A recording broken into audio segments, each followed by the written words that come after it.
lot for coming to my talk.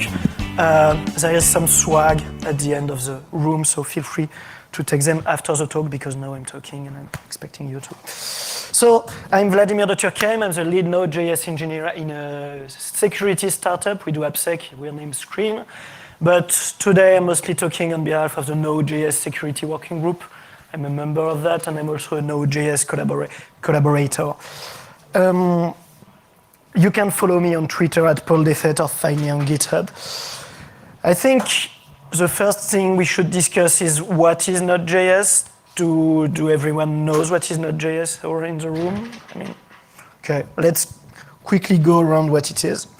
Node.js is a runtime, like Java, like Ruby, like Python, and the main language you use with that is JavaScript, thanks to a piece of software named V8 that is being developed by Google for the Chrome web browser.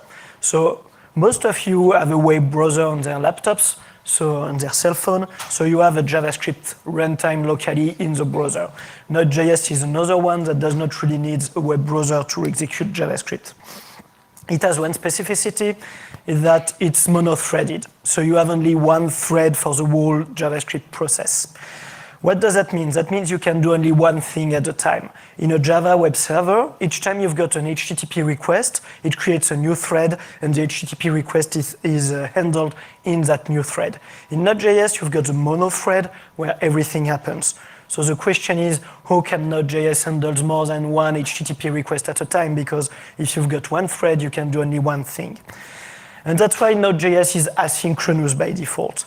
That means that when you are having a web server, most of what it does is waiting. It's waiting for connections, it's waiting for an HTTP, for a SQL database to answer a query, it's waiting for another service to answer something.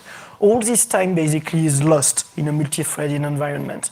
In Node.js, when to answer an HTTP request, you are waiting for other data, you can start to handle another HTTP request, start doing other things. That's why we call it asynchronous, because most of what you do will happen when there will be time for you to have it. It's actually extremely efficient, and that's how the Nginx web server is working and handling so many requests at the same time. One of the large interests of Node.js is the ecosystem. The ecosystem is built around a tool named NPM, that is also a commercial company that handles a package registry. And NPM is currently the most popular package registry in the world. As you can see, it's outrun Maven Central pretty quickly, and it's still growing exponentially. You look at this curve every other year, it has the same shape, because NPM ecosystem is always growing incredibly. Node.js is used for a lot of things. The main idea is to build web servers with it, and it's pretty powerful at it. A lot of people like to hack around and do IoT. And one of the other main use of Node.js is front-end tooling. So if you're working in a company that has a front-end website, it's extremely likely that the front-end developers have Node.js locally and use the NPM ecosystem to get React, to get Vue, to get Lodash, or even jQuery. And they are using NPM and Node.js locally daily. A quick word about who is handling Node.js and who is in charge of Node.js security. So Node.js is actually under a foundation named the Node.js Foundation. That's under the umbrella of the Linux Foundation. The Node.js Foundation is vendor neutral, sponsored by a few glorious sponsors like Microsoft, HackerOne, or Google. And it's currently deciding to merge with the JavaScript Foundation, that is another open source foundation. Node.js is an open source project, and technical decisions are taken by the Technical Steering Committee for Node.js, also known as the TSC, that is made of most active Node.js open source collaborators. The TSC has chartered a security working group that is in charge of policies and process regarding security for Node.js core and Node.js ecosystem. We handle an open source MIT licensed vulnerability base, meaning if you want data about vulnerabilities in the Node.js ecosystem or about Node.js core, we handle that. And we are also in charge of evangelism and assistance for the whole ecosystem to help maintainers building safer modules. This working group is actually handling 2 bug bounty programs that are offered by HackerOne, and we thank them for that. The first one is a bug bounty for Node.js core itself, if people find vulnerabilities in the runtime itself. This HackerOne program distributes rewards thanks to a sponsor that is the Internet Bug Bounty, the IBB, that sponsors other projects like Python or Ruby. So if you find a vulnerability in the scope of that bug bounty program, please don't find vulnerabilities in the test of libraries we used in Node.js, that happens. We might give you a reward for that. Also, after that, there is a private repository where selected contributors and third-party members of the community can fix Node.js. Please feel free to sit down. There are a few free chairs. Don't stay at the back. Also, there is a second bug bounty program for the ecosystem, meaning you remember those millions of packages on NPM. We are having a bug bounty program for that. You can't get rewards for it yet. 2 weeks ago, Coinbase contacted us. They want to sponsor it, so we will soon start to give rewards for some vulnerabilities. And for instance, there is a guy named Olivier Artaud who is giving a talk right now. And last week, he just came up to us and said, hey, I found 20 vulnerabilities in the ecosystem. It's the same one in 20 different packages. Can you help me having that fixed in the whole ecosystem? And we did that together, and that's the kind of thing we do. So if you're maintaining a package and you receive an email from us, we will help you make your package safer. Also, we've got a public repo of vulnerabilities for core and ecosystem, so feel free to build tooling, open source or internally in your company. This is under MIT license, so you are totally free to use this data set. So now I will talk, it's Node.js Security 101, and I will discuss a few attack vectors I've seen in the wild in Node.js. And B1, there will be code. That's the only part, and there will be JavaScript code, and I know, it's JavaScript. So don't laugh too much, please. That's my favorite language in the world. So we will start easy with SQL injections, and I hope most of you are familiar with them. And we will go through a SQL injection in Node.js. That will be just to familiarize you with the code. So here you've got a simple JavaScript Node.js endpoint using the web framework Express, which is the most popular web framework in the Node.js galaxy. So on line 1, we take the application object, and we add a get method on it, meaning that we are registering a new endpoint, and that will be a HTTP GET endpoint. As a first argument to that method, we pass the endpoint URI. Like this endpoint will be a GET method on the path /post/ID, and the colon thing means the ID is dynamic. And then the second thing we pass to the method is a callback function. That's a function that will be called each time someone makes an HTTP request to that endpoint. And it takes 2 arguments, the first one being the HTTP request, rec, and the HTTP response, res. And we will get data from rec and push data into res. So on line 2, what we do, we actually prepare a SQL query, select star from items where ID equals, and then we check the params of the HTTP request from the request object. Here we take the one named ID, and we add that to the SQL query. And as you can see, there is a terrible SQL injection because we are just concatenating strings with user inputs. Then we throw that to the database.run query, and the database answers with another callback function. That's because Node.js is asynchronous. You can't do synchronous call as you would do in Java. You can put the result in a variable with assignment. Then you just provide a function, and the framework will say, hey, now the results are available. I will call the function with the result of the query. And then we push that in a JSON file to the HTTP response.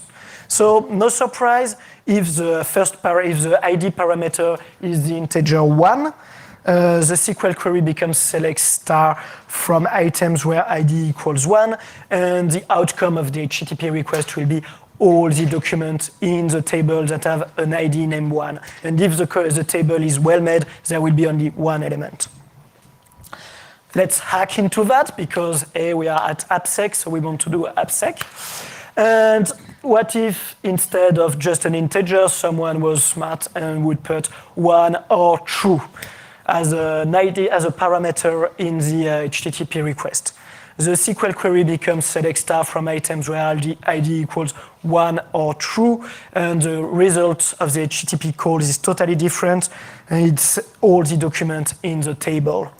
And so far, so good. That's just a basic SQL query, SQL injection, as we've seen some in PHP, in Java, in Ruby, in Python, in every web language, really.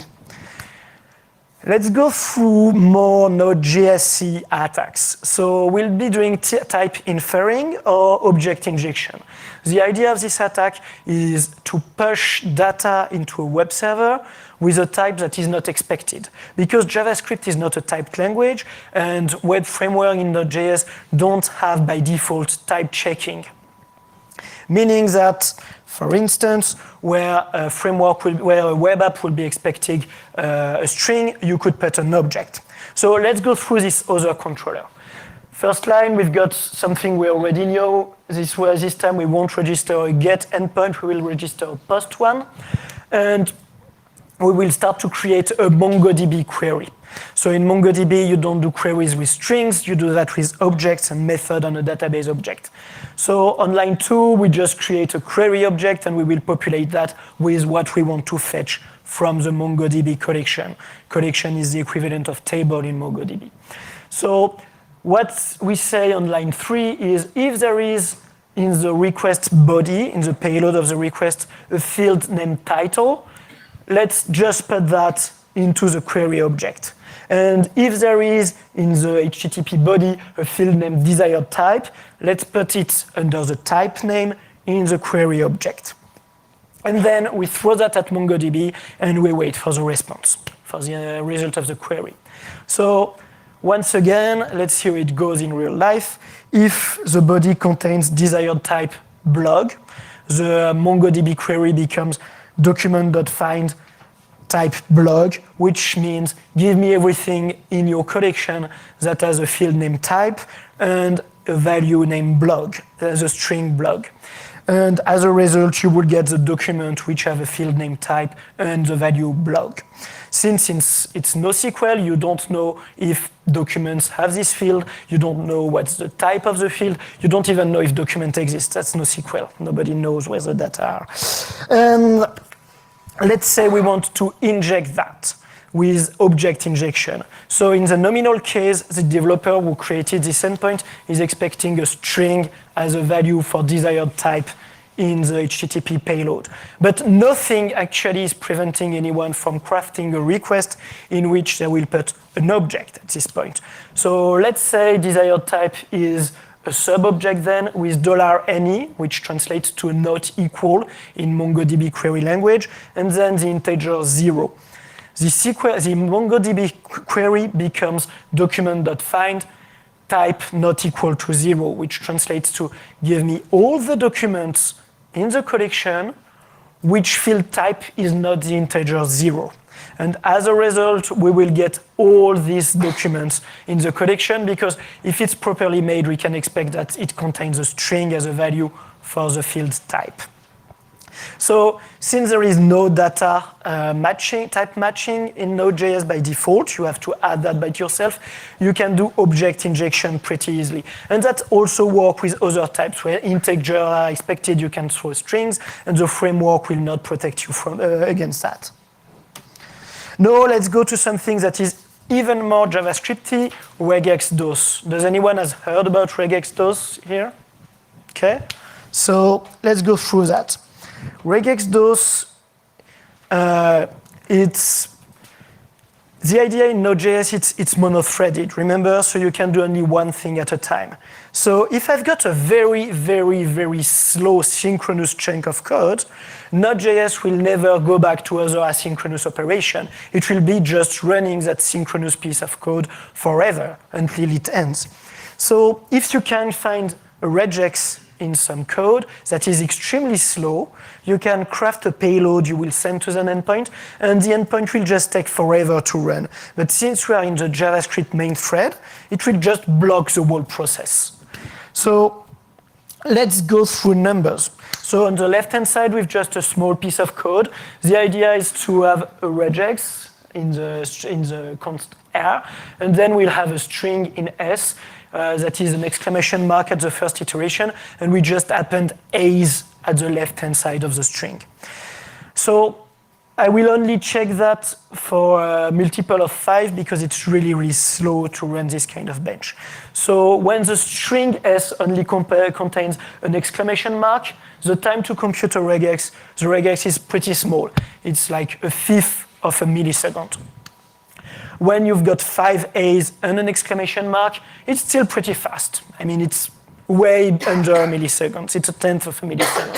Pretty much the same order of magnitude when you've got 10 A's. But what's interesting is what happens when you've got 15 A's, you almost get to 1 millisecond.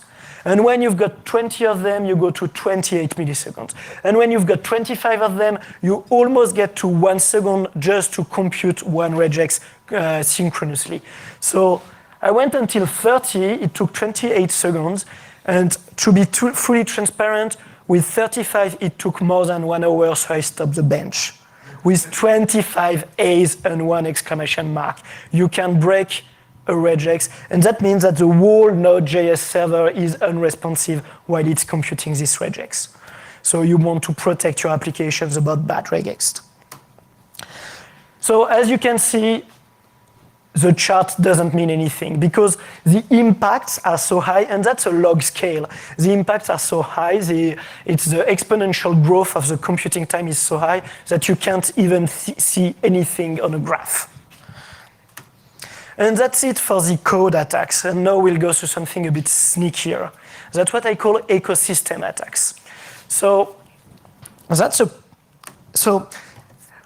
who in this company has a website? Whose company has a website? Everyone, right? So it's really likely that your website is using this package that's named Webpack. That's a package that front-end developer use to bundle their web application into one file or a few bundles. Each node on this graph represents a package that will be downloaded on your machine when you download Webpack. There are 337 of them, and that's all the people who have published right over these packages. That means all these people basically can run arbitrary code on your developer's desktop, on the developer's desktop of your company. And that's a mess, and that's the default installation. You do NPM install Webpack, you get all of this downloaded on your machine. Meaning that the possible point of failure are huge. If I compromise this package, I can compromise every user of Webpack. Same for this one, same for this one, same for that one. And that's a prediction I'm making today here at AppSec, OWASP, California, 2018. More and more attacks this year will target developers' desktop. Not through email phishing, not through bad documents, not through Word documents with macros, but with tentative of using malicious NPM packages. And to demonstrate that actually happened last year a couple of times. And the main one is ESLint. So ESLint is one of the most popular packages in the JavaScript world. Everyone uses it to check code quality. It's not supposed to be in production in your servers, but it's supposed to be run everywhere on the developer's desktop machine when they want to check that the code is formatted properly and following certain rule set. And you can define your own rule set, like never use this method. ESLint is downloaded 500,000 times a day. 500,000 times a day. It's huge. July 12 last year, someone managed to compromise the account of a maintainer of ESLint. And this person actually published 2 modules that are not ESLint, but upon which ESLint depends. Meaning when you install ESLint, you get these modules downloaded. This person compromised those 2 modules with a small worm that actually fetched an attack payload from Pastebin, and hopefully someone managed to collect this payload before it was unpublished. And basically this payload was leaking the content of .npm-rc file on developer's machine.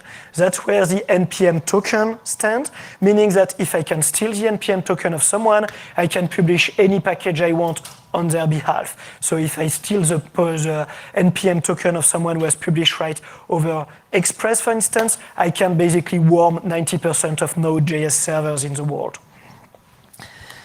So when this was discovered, NPM as a company revoked all users' tokens at once, all of them, for all users. They estimated that 4.5K user accounts have been compromised, and they took measure by adding the ability to enforce 2FA at publication of modules. Like, if you want to publish this module, you will have to provide a 2FA code. It's still not widely used in the community. At the same time, the Node.js working group issued a communique for everyone in the community and pinged some enterprise user of Node.js to ensure that they were not using malicious version of ESLint. And now for the last part, let's give you a few actionable items if you have Node.js in production or on your developer's desktop. So, first one, I'm surprised I have to say that, keep it up to date.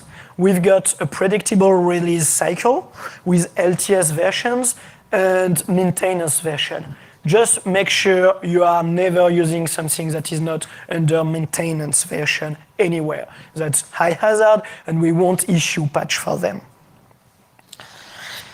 Review the use of critical modules. So there are some modules in NPM, in Node core, like file system, child process, that should never be called with user data that have not been sanitized. And that's the first thing. And that's in the booklet you can fetch at the end of the room. Most of these advice are in the booklet. Sanitize the inputs to prevent NoSQL injection, as I showed you before. I recommend using the Joy module for that, not only because it's made by a friend of mine, because it's high quality and the dependency tree of this module is small. You are not getting 1,000 of modules when you just download this one. Test your code for bad regex. There is a really cool tool by my friend Jamie Davis that basically scan your code base for bad regex. Use it, it's on GitHub. Monitor your dependencies for known issues. Either you can use the open source database we provide you on GitHub, either you can just go next to the pool, and there are like 2 or 3 companies doing that professionally with high support, and they've got security researchers who always look for new bad things in the ecosystem and tell you about it. Monitor the dependency tree. So on the right-hand side, we've got a module named requests that perform HTTP requests from a Node.js process. And on the left-hand side, we've got a module named rec that perform HTTP requests from a Node.js process. Both modules do the same thing. Rec is slightly less popular than request. That is one of the most popular in the ecosystem. But when you download rec, you only download boom and hook at the same time. And that's the only dependencies you're having. When you download request, you download more than 45 dependencies with the hazards that come with it. And if you look at the dependencies of boom and hook, they actually don't have any except each other. So when you download rec, you have only 3 modules. When you download request, you've got countless modules, and that will involve. What's the difference? Request is a standalone project. Rec is part of the Happy project. That's another Node.js web framework that is created to go toward enterprise. It's free to use. It's under open source license. But one of the philosophy of the Happy project is to minimize dependencies that come from outside the Happy project. So you can be sure that there will be limited maintainers and limited hazard with these packages. Feel free to go to that website before downloading any NPM package to compute what will arrive. Thanks a lot for your attention. You've been an amazing crowd. You can ping me at vlad@screen.io, follow me on Twitter. The slides are already on Apple Cloud. They are slightly different, but I will probably update them. Please take the booklets that are at the end of the room. I don't want to fly back to Paris with that heavy. And I will take a couple questions if there is any. Yeah. Oh, there is a question at the back first. Yeah. So you mentioned there are some vulnerabilities with types. If you use something like TypeScript or FlowScript, would that mitigate? Not really, because TypeScript, when you use it, your code will be transformed into JavaScript before going to production, and TypeScript does not inject any type checking at runtime. So it's only a dev tool. It won't provide you with type protection at runtime. So to follow up with that question, is Angular doing that? No, Angular, since Angular 2 is widely using TypeScript for everything, but you have type protection only at runtime. Like you can't prevent people, only at build time. You can't prevent people from adding bad typing during runtime in JavaScript, except if you inject type protection algorithm using Joy or other type checking libraries. Is that clearer? Yeah. Do you recommend any particular packages, open source packages to help, like in your CI/CD, to make sure that you're staying up to date with CVEs? So basically, there are a couple open source tools. I don't really know them. I know that NPM CLI has added CVE checking. Snyk does that professionally. There are a couple other vendors. And shameless plugging, at Screen we do even check at runtime. Like you have a production you have not been looking at for 6 months, we tell you there is a vulnerability in production at this point. So when you download NPM packages, you have two issues. One is staying up to date to prevent CVEs. The second one is staying not up to date to prevent malicious code from being downloaded. Exactly. So how would you solve this problem, considering that there is new releases of malicious packages that once you upload, once you are on release, then you pick the new package? So that's a tricky question, because basically there are not CVEs, there are not vulnerabilities in all packages. And they come with a cycle, and they don't pop every other day. We try not to, at least. The idea is don't go outdated, but monitor closely your dependency tree. Know who are the people who have code in your app. I know it's a lot to do, and I know that there is a startup whose name I forgot who is starting to provide that commercially. They are based in San Francisco, and another company named NodeSource has what they call certified packages, in which they advise to use certain packages or not. Another thing you can do at company level is to have your own NPM proxy locally and have a security team that will vet only certain version of packages. But you really need a security team that will have enough resources to maintain that. So basically, don't download any packages. When you choose a package, make sure you're not adding something weird. And follow up with release, read release note, and check the dependency of the dependencies. Except for healthy behavior in the JavaScript ecosystem, I don't have any silver bullet solution to that problem. So which website did you use to generate the dependency graph with the maintainers pictures on the left? Not this one. It's the same. It's just okay. It's just a sub. This one is that's the same website as the last one. Thank you. So just get the slides and you will have the link. sorry, not that one. Any last questions? Once again, feel free to ping me. I'll be more than happy to help you with your productions. Oh, there is the last one, sorry. So to avoid the SQL injection kind of attacks, means we are using SQLize, like it's like a ORM tool. So is that helpful? Because we are already using like JOI. It's like pretty good actually. Yeah. So is that enough? Otherwise, we need to do any other. So the cool thing about SQLite is it will prevent this kind of injection, except if there is a flaw in the library, which is pretty good because it uses prepared statements under the hood, so it's a good library. But that's a bit why I put SQL injection at this point, because SQLize is an ORM that actually mimics the behavior of MongoDB queries to build SQL queries.